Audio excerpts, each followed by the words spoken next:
მომხმარებლის რეგისტრაციის შემდეგ ვიწყებთ პროექტირებას. ოთახი ნომერი 1. ვირჩევთ პლინტუსის კატეგორიას დენზე თუ წყალზე, ზომას, სადა ვიზუალით თუ ფიგურით. ვირჩევთ ფერს, ვუჩიდებთ ოთახის ზომას. ჩვენს შემთხვევაში განვიხილავთ ოთახს 4:6-ზე.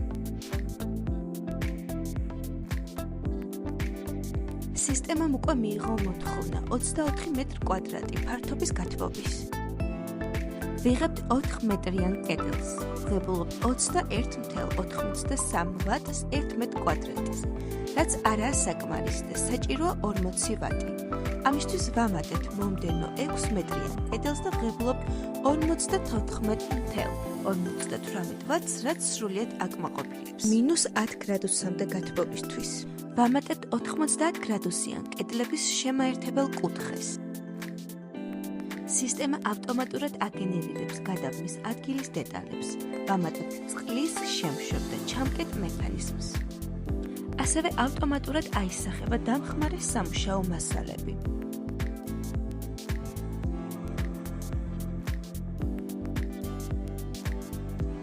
პროექტი დასრულებულია და მომხმარებელი ღებულობს ინვოისთან ერთად მასალის განფასებას, ტექნიკურ მონაცემებს და მასალათა ჩამონათვალს.